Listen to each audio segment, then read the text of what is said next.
Assalamu alaikum. 28 Mart 2026 yıl pomidorlarga fungitsit çaştık. Жалбырактарына заңга каршы анан жалбырактары сыргайт өзү. Кичине эме болезнь бар. Ошого мындай редамин деген фунгитсит бар. Ушундан чачтык биз. Эгер сиздерде болсо ушундан чачкыла, болбосо мына фунгитсит бар. Бул былтыр иштеткенбиз. Бул өтө эме рабочий жакшы фунгицид бул деле. Бул деле жакшы, былтыр буну деле иштеткенбиз. Биз фунгицидтердин түрү көп. Алмаштырып, мисалы бүгүн мындан чачкан болсок, 2 жумадан кийин мындан чачабыз. Эгер дагы ошо ооруп байкалса, же болбосо анча-мынча жерде калып кеткен болсо, кийин мынаны колдонобуз. Бир дарыны кайра колдоно берген болбойт. Чтобы ага болезнь адаптация болуп алат эмедечи, өсүмдүктө. Ошон үчүн очередь этет. Бул экөөнү чачкандан кийин дагы эгер ошо эме токтолбосо, ушунун редамин дитом деп дагы башкачараак эмеси бар. Ошондон колдонобуз. Помидорлорду байлашты баштадык. Анан ал дарын чачкандан кийин эртеси күнү антистресс чачып коюш керек, эгер мүмкүнчүлүк болсо. Аминоцит же биэнерджи деген ошондой составында аминоцит бар эмени чачыш керек. Мына дарын чачтык эле, мына эмени күйдүргөн. Фунгициттин иштеш эмеси ошол оору бар жалбырактын клеткаларын өлтүрөт, күйдүрүп ошентип токтотот да оорунучу. Ошондо мына жалбырак иштебей калат, ошондой болупчу. Ушинтип токтотот ооруну. Чтобы кийинкиликке өйдөгө көтөрүлүп кетпеш үчүн. Азырынча ошо өсүштөрү жакшы эле, более-менее. Мына мисалы үчүн мына азыр өсүү эмеси точкасы жакшы, бирок ушул жерине чейин оору чыккан экен, мына сразу күйдүрүп токтоткон. Кече чачканбыз. Фунгицид чачкандан кийин 2 сааттан 4 саатка чейин иштейт. Чачылгандан кийин. Мына буну деле кичине жалбырак кууруган. Мына уже алды помидорлор гүлдөгөн эме чыгарышты баштады. Гүлдөгөн өсүп жатып, муну байлашты баштадык. Азыр байлашты дагы бир көрсөтүп коебуз. Байлагандан кийин жиптер ушу кичине бошураак болуш керек. Мындай болупчу, кичине бош. Анткени помидор өскөн сайын помидорго жипти ороп кетебиз. Бадырыңда наоборот, бадырыңды жипке ороп кетесиң. Бадырың жибин таран кылып койсоң боло берет, чтобы бадырың өскөн сайын жипти ороп кете бересиң.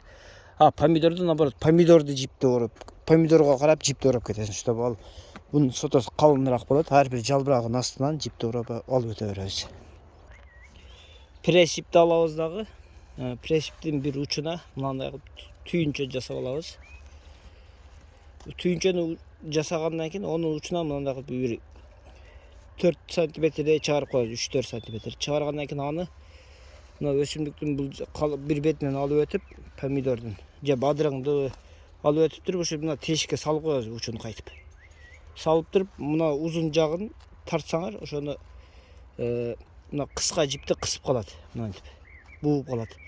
Мынаны орду ушундай болуп чоң болуп калыш керек. Анткени бул өсүмдүк эртең семиргенде ордуну кысып койбош керек. Анан мына учун мындай болуп калса, өйдөгө карап асабыз. Асгандан дары чачканда аппараттын баягы дары чачкан учу мына жиптерге көп тиет. Катуу тийгенде мынаны сууруп албашлыгы үчүн же болбосо менен сыдырып салбашлыгы үчүн мындан кичине түйүлгөндө, катуу удар болгондо мына жерде мына тартылганда көчөт эмес, мына жип чыгып кетет мынтип. Ошондо көчөт бүтүн калат. Ошого байланыштуу ушул ыкма жакшыраак, анан тезирээк дагы болот. Мындай кол үйрөнүп калгандан кийин мындай келебиз, өзү эле эме түйүн жасайбыз, аны алып өтүп туруп эле сыра тешикке тыгып тартып кете беребиз. Болду. Ушинтип кете беребиз. Кысып койбойт, анан оңоюраак ушул. Анан бир жолу ороп коебуз дагы, өйдөгө байлап коебуз.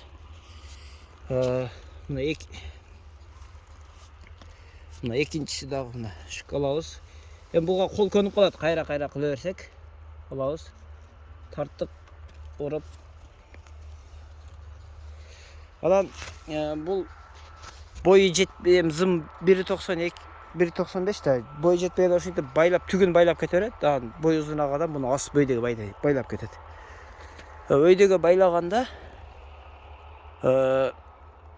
өйдөгө байлап туруп жипти түгүнө байласаңар кичине кыйыныраак, жипти баягы расчетун ала албай каласыңар.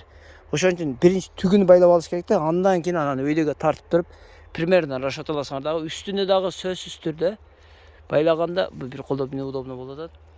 Байлаган мынтип бантик сыяктуу кылып байлаш керек. Что кийин уборка кылганда, бул жер уборка кылганда мына ушул бир учун тартканыңар да, мына жип бошоп кетет, болду. Уборка кылыш оңой болот. Жипте өтөт, мындай болуп өткөндөн кийин мынанын учуну бир жагын бул жагы салабыз да, мынтип тартып коебуз.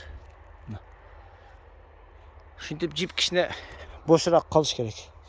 Что помидор өскөн сайын помидорду ушу жиппен байлап ороп кеткени. Ушул жерге тепличный сортто помидор эгилген. Кимде ким биринчи көргөн болсо, каналга кирсеңиздер, ушу кандай эгилген, кандай сорт, ошол жөнүндө толук маалымат бар, Кудай кааласа. Эгер пайдалуу болор балким.